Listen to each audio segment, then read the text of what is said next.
Самые талантливые победители районных туров приехали на Республиканскую олимпиаду школьников. 579 учащихся покажут свои знания по 18 предметам. Олимпиада продлится до первых чисел февраля. Прежде чем выйти на республиканский этап олимпиады школьников, эти дети прошли два этапа. Значит, первый этап – это школьный этап, второй этап – районный этап. Значит, по нашим сведениям, которые мы получили, значит, из районов и общеобразовательных учреждений, в общем-то, вот в этих двух этапах приняло участие где-то порядка 20 тысяч обучающихся. Значит, я думаю, что может быть возможен элемент случайности там, но я думаю, что все-таки на республиканский этап выйдут действительно дети, которые, в общем-то, показали хорошие знания по предметам, по 18 предметам. Вот. И, в общем-то, они окажут, в общем-то, вернее, покажут хорошие знания на республиканском этапе школьников. Мы должны стремиться к тому, чтобы наши дети, победители республиканского этапа олимпиады школьников, вышли на зональный этап и на федеральный уровень. Вот. Должен сказать, что в прошлом году два наших обучающихся победителя республиканского этапа олимпиады по немецкому и русскому языкам вышли на заключительный этап олимпиады школьников России, вот, где заняли призовые места. В общем, наша основная задача, я еще раз повторяю, выявить талантливую, одаренную молодежь, в общем-то, и потом в дальнейшем, значит, организовать с ними работу, чтобы их талант не растерялся. Вот один тот факт, что мы проводим эту олимпиаду в стенах нашего Чеченского государственного университета, говорит о том, что у нас с ними есть контакт. Они тоже заинтересованы в том, чтобы в стены этого вуза попадали ребята, которые имеют прочные знания практически по всем предметам, по которым будет проводиться олимпиада. Я еще один момент хотел бы подчеркнуть. Вот в составе предметных комиссий, в составе оргкомитета олимпиады есть представители всех трех вузов. Предмет физики становится популярным не только у юношей, но и у девушек. Представьтесь, пожалуйста, кто вы, из какой школы? Я Айдина Султанова Милан, Автуринская первая школа, Шалинский район. Вы прошли, я надеюсь, стали два этапа и стали, наверное, победителем в вашем районе. Да. А именно, как получилось, что выбрали вы физику, чем она вас заинтересовала и ваши планы на будущее? Физика мне с детства очень нравилась, с 7 класса изучала, дополнительно тоже, поэтому и на олимпиады ходила разные. Участвовала в олимпиадах. А у вас в школе для выполнения практической части условия какие? Условия? Да, лаборатория тоже есть в нашей школе. А преподаватель, наверное, интересно предмет? Да, очень интересно преподает. А кто преподаватель? Мадаев Магомед Личевич. Ну а в будущем собираетесь в этом направлении и поступать в вуз, наверное? Да, наверное. Я вам искренне желаю удачи. Спасибо большое. На Олимпиаду приехали и учителя, чтобы поддержать своих учеников. Они их подготовили прекрасно, ведь для этого созданы все условия в школах республики. Благодаря огромным усилиям руководства нашей республики и Министерства образования и науки Чеченской республики, наши школы сейчас имеют очень хорошие условия для успешного владения всеми сложностями такой науки, как физика.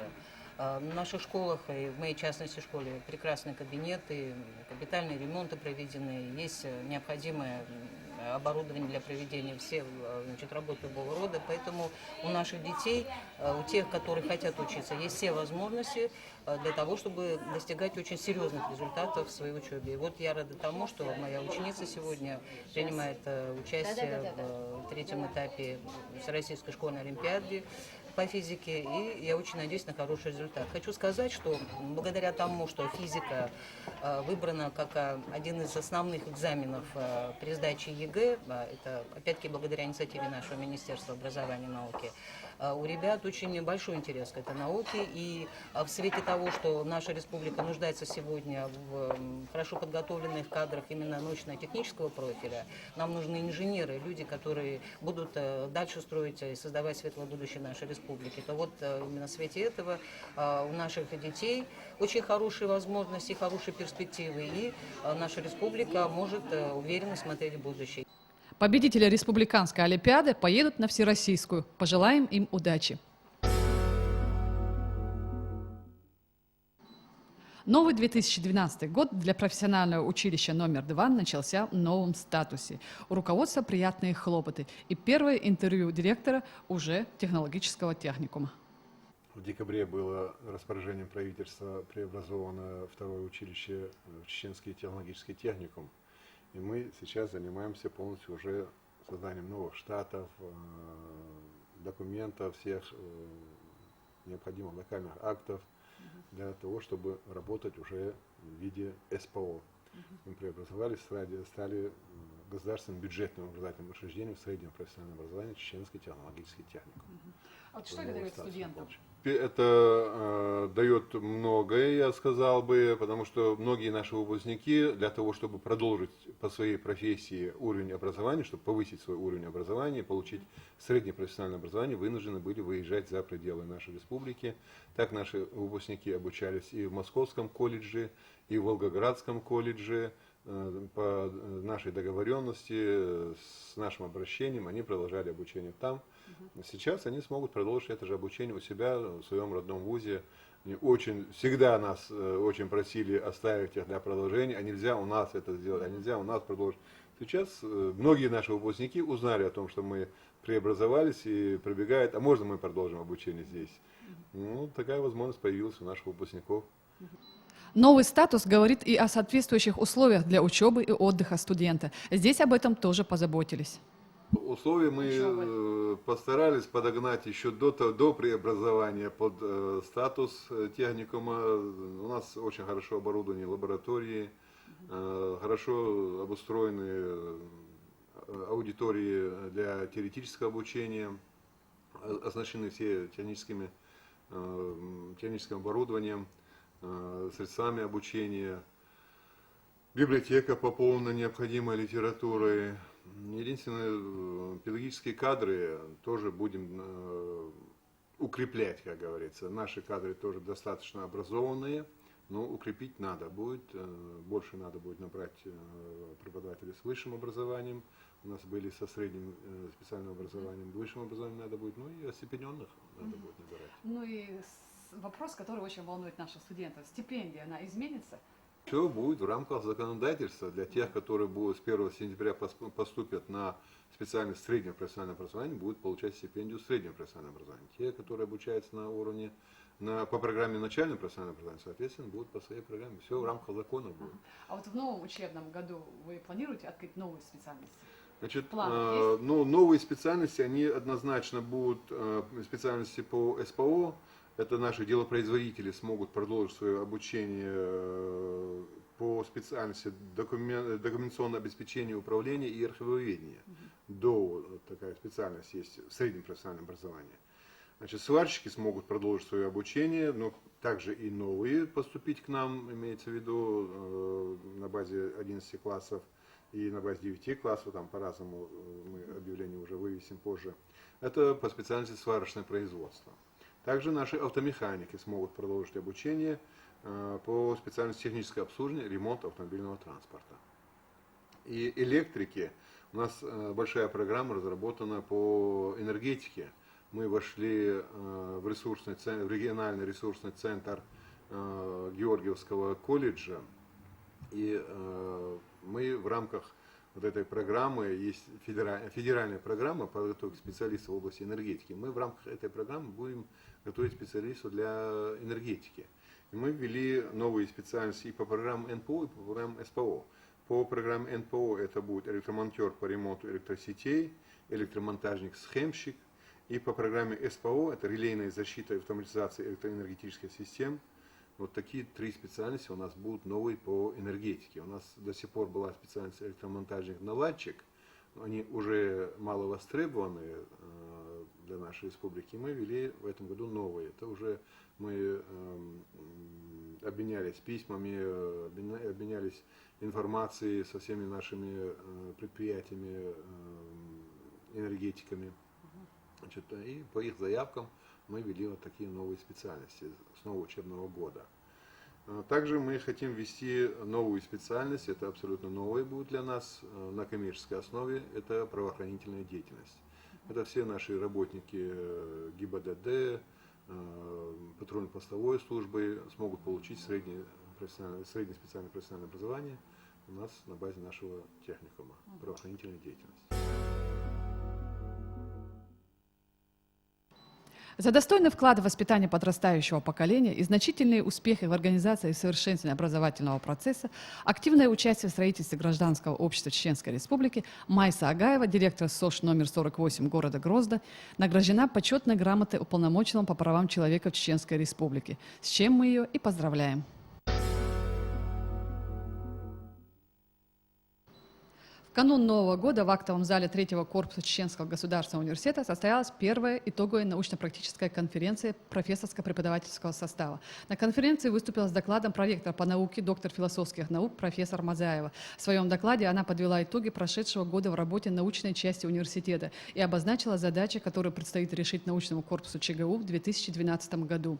Коллектив университета закончил год со значительными научными достижениями. Заметно повысился процент остепененности профессорско-преподавательского состава. В 2011 году коллектив пополнился 67 докторами и 25 кандидатами наук. В целом в университете работает сегодня 155 докторов наук и 383 кандидата наук. В 2011 ВУЗ впервые активно стал участвовать в грантовых программах. И если до этого университет не имел ни одного гранта, то в этом году было подано 34 заявки на получение грантовой поддержки научных исследований и получено 7 грантов на общую сумму 254 миллиона 683 тысячи рублей. Особо надо отметить полученный университетом грант на поддержку программы стратегического развития ЧГУ на сумму 247 миллионов рублей. Доклад о состоянии и перспективах молодежной науки сделал председатель Совета молодых ученых Чеченского государственного университета, кандидат экономических наук, доцент Ильясов. Он отметил, что необходимо активизировать научную работу студенчества, привлекать молодых ученых, аспирантов и студентов к участию в конкурсах грантовой поддержки научных исследований. Подчеркнул роль НИРСов и кружков научной деятельности студентов. Затем участники конференции разошлись по секциям, где заслушивали доклады и сообщения своих коллег. Заключительное пленарное заседание прошло особенно торжественно. На нем были подведены итоги конкурса «Лучшая научно-исследовательская работа года». После завершения работы конференции проректор по науке Тамара Мазаева дала интервью нашей программе. Должна сказать, что конференция прошла очень продуктивно, интересно. К ней был большой интерес, много докладов было на эту конференцию. И здесь мне хочется особо сказать, это ведь возможность узнать, чем занимаются твои коллеги, потому что у нас работало 10 секций, то есть практически по всем направлениям научной деятельности университета были секции, и там коллеги слушали друг друга, может быть, дискуссии какие-то были, может быть, новые планы совместно. Сегодня наука носит междисциплинарный характер, и зарождались какие-то планы совместных действий. Так, например, физики и математики вот в заключительном своем резюме сказали о том, что будут в дальнейшем вместе работать на семинаре, таком научно-практическом семинаре. Это хороший результат конференции. Кроме того, там были подведены итоги конкурса. Этот конкурс мы проводили впервые в университете. Конкурс лучших научных результатов, то есть научных работ. Пока не конкурс там на лучшего профессора, а именно на лучший научный результат. Но выявились победители. У нас действительно было много вообще событий в этом плане, в этом году. Наши ученые получили. Победителей у нас было в номинации ученый 4 человека, 4 победителя. Это, значит, Халидов Муса, Арбиев Агапов, Гапуров Шахруддин и Сайпуддин Натаев. Это исторический факультет, да. А среди естественных факультетов это Умханов Хамулап стал победителем, Что касается молодые ученые, это Ильясов Руслан стал победителем конкурса со своей работой. Значит, у нас получила патент на лекарственные средства Ахмадова. Это медицинский факультет вместе с Батаевым Хазиром. Они стали номинантами конкурса. То есть вот такое событие произошло, очень значимое для нашего университета.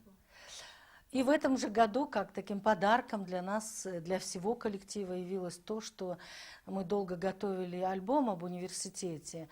И вот, наконец, появился этот альбом. Он очень дорог всем, потому что в этом альбоме, внутри альбома, есть еще такой вот старый альбом, так называемый. В этом старом альбоме мы собрали фотографии людей, которые работали вот в ЧИГУ, в ЧИКПИ, то есть людей, которые имеют отношение к истории университета. И людей, которые ушли из жизни многие. И поэтому, конечно, этот альбом будет большим подарком и для старожилов университета, и для тех, кто впервые связал с ним свою судьбу. И это было таким хорошим как бы дополнением к нашей конференции.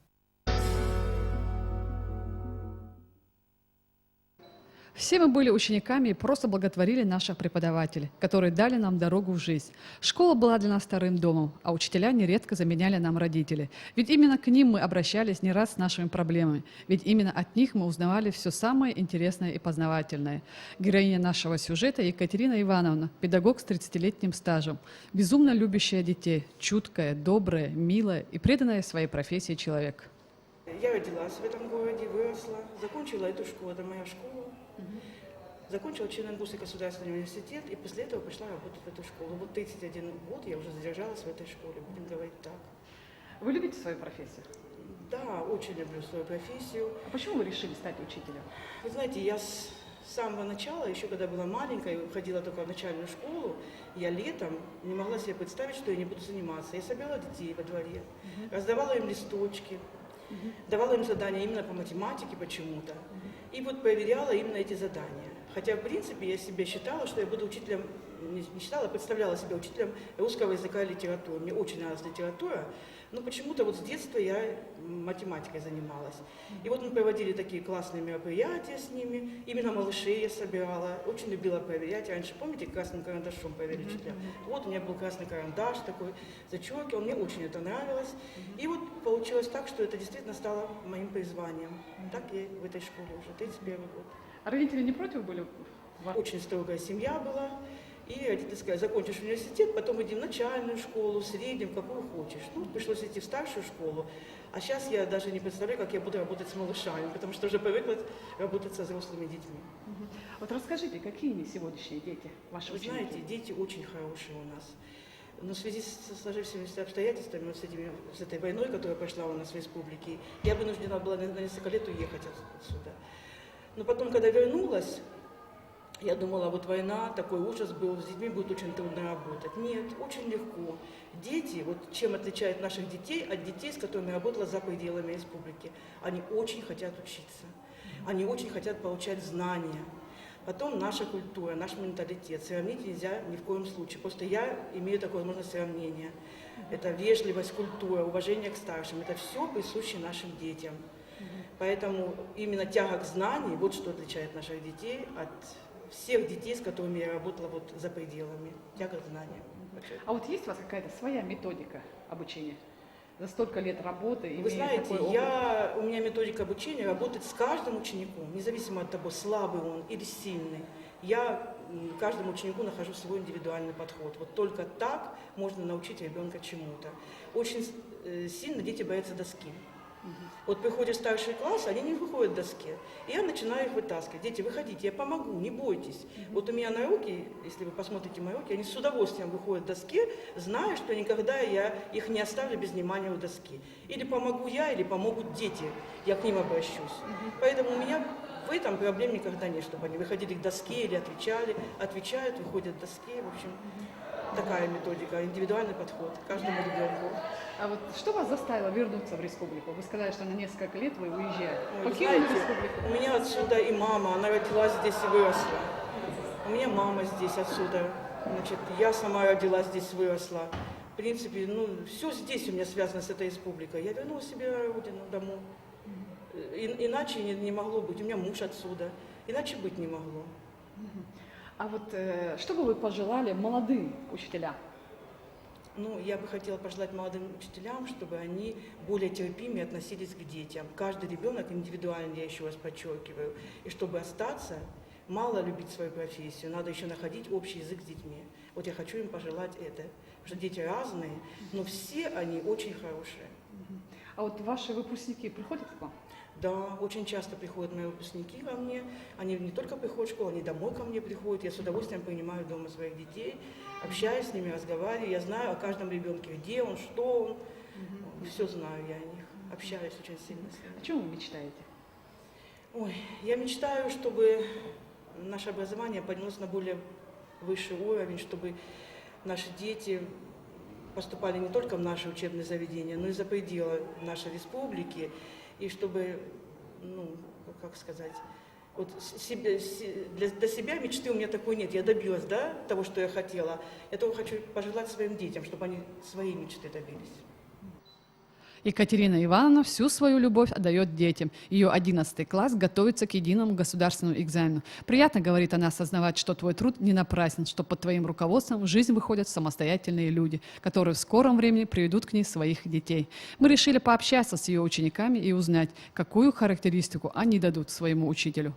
Так, расскажите, какая ваша учительница? Очень хорошая, добрая, но учит нас, хорошо учит. Она отличный специалист, учит нас очень хорошо. Благодаря ней мы очень хорошо знаем предмет. Мне кажется, лучше в своем деле учит нас хорошо, знаем свой предмет. Екатерина Ивановна отличный специалист, очень хорошо преподает алгебру, геометрию, поскольку у нас сейчас 11 класс выпускной, и нам придется сдавать единый экзамен, можно сказать, что она лучший учитель в этой школе. Она очень добрая, мы ее очень любим. Она очень хорошо объясняет нам математику и геометрию. Я очень люблю эти предметы. А что вы ей пожелали? Всего наилучшего, здоровья, счастья. Здоровья, счастья. Самое первое – здоровье, счастье, чтобы было все наилучшее в ее жизни. И железо. И железно, не, конечно, это самое главное в профессии. С нового года Чеченский государственный университет переходит на электронный вид ведения документооборота по программе ЕФРАТ. Данной программой пользуются многие организации, предприятия, учебные заведения на территории Российской Федерации. Этот список пополнил и наш университет. В актовом зале Чеченского государственного университета проходит вебинар на тему использования электронного документооборота на примере программного обеспечения ЕФРАТ. С этого учебного года Чеченский государственный университет переходит на использование данного программного обеспечения, и сегодня сотрудники служб Чеченского государственного университета получат подробную информацию о том, как данной программой пользоваться, о ее особенностях и о методах работы, с которыми им придется столкнуться во время рабочего процесса в будущем. Данное программное обеспечение является лидером на рынке программного обеспечения электронного документооборота.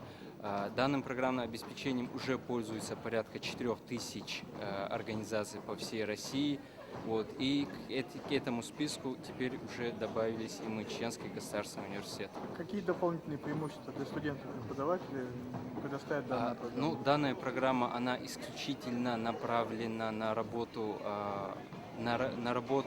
сотрудников данного университета.